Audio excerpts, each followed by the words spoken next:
NTA ने ये बोला है और माननीय सुप्रीम कोर्ट ने भी एग्री किया है कि जिन बच्चों को ग्रेस नंबर मिले थे 1563 उन बच्चों का या तो री एग्ज़ाम हो जाए, जो कि इन्होंने डेट दे दी है कि अप्रॉक्सीमेटली 23 जून को, या तो वो बच्चे अपने बिना ग्रेस के जो नंबर हैं उस पर हैप्पी हो जाएं।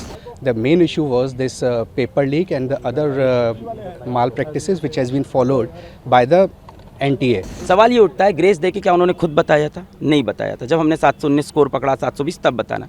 तो क्या एनटीए और भी ऐसे बहुत चीज़ें करता है जो हमें पता नहीं चलती? They have admitted their mistake, stating that yes, those grace marks, regarding those grace marks, we are going to conduct the re-examination, which means there was something which was amiss. ये तो पकड़ा गया 719, 720 से, क्या ऐसे और भी मामले हो सकते हैं? तो कहीं ना कहीं ट्रस्ट का इशू है।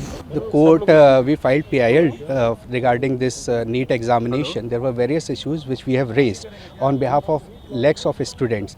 The main issue was this paper leak and the other malpractices which has been followed by the NTA.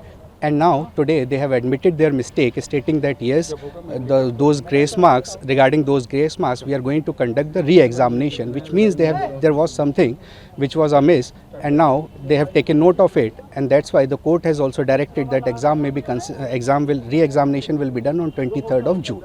देखिए, आज एनटीए ने खुद माननीय सुप्रीम कोर्ट के सामने माना कि जो उन्होंने ग्रेस नंबर दिए थे उससे बच्चों में डिससेटिस्फैक्शन हुआ, बच्चे प्रोटेस्ट पे आए और कहीं ना कहीं उन्होंने माना कि पहले कभी ऐसा नहीं है, पहली बार किया है, तो उन्होंने माना कि इसको हम हटा देते हैं ग्रेस नंबर को। हमारी 7 दिन से ये लड़ाई चल रही थी कि पहली बार आपने कैसे ग्रेस नंबर दे दिए, किस बेसिस पे आपने सोच लिया, बिना किसी को इन्फॉर्म किए, और आपने जब रिजल्ट आया तो बताया नहीं।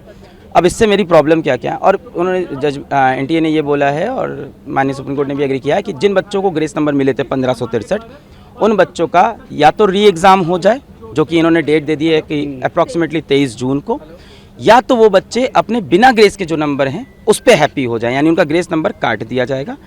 ठीक है, अब री एग्ज़ाम हो उन बच्चों का जो देना चाहते हैं 1563 में से, और जो नहीं चाहते हैं उनका ओरिजिनल स्कोर रहेगा, फिर रैंक पूरी शफल हो, उसके बेसिस पे काउंसलिंग हो। पर इसमें मेरे कुछ पॉइंट्स हैं, 3 पॉइंट्स हैं मेरे। सबसे पहला पॉइंट ये है कि आज एनटीए 7-8 दिन बाद आके माननीय सुप्रीम कोर्ट के सामने खुद एग्री करता है कि ये ग्रेस वाला जो पूरा हमने जो किया है ये गलत है, इसको हटा देते हैं। कहीं ना कहीं एग्री किया। सवाल ये उठता है, ग्रेस दे के क्या उन्होंने खुद बताया था? नहीं बताया था। जब हमने 719 स्कोर पकड़ा, 720 तब बताना। तो क्या एनटीए और भी ऐसे बहुत चीज़ें करता है जो हमें पता नहीं चलती? क्या और डिस्पेरेंसीज है जो एक बार हमें अंदर घुस के देखनी चाहिए? ये तो पकड़ा गया 719, 720 से, क्या ऐसे और भी मामले हो सकते हैं? तो कहीं ना कहीं ट्रस्ट का इशू है। दूसरा बात, उन्हीं बच्चों को ग्रेस मिला था और उन्हीं को री एग्ज़ाम की अपॉर्चुनिटी मिल रही है जो माननीय हाईकोर्ट पहुंचे थे एग्ज़ाम के बाद कि उनका समय का नुकसान हुआ है। बहुत सारा बच्चा माननीय हाईकोर्ट नहीं गया क्योंकि किसी को नहीं पता कि बाद में ग्रेस नंबर मिलते हैं, पहले कभी नहीं हुआ।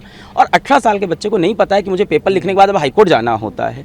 तो मुझे लगता है यहाँ पर राइट टू इक्वालिटी का वायलेशन है। तीसरी बात, पेपर लीक का जो मुद्दा है वो ओपन है, उस पर सुनवाई होती रहेगी।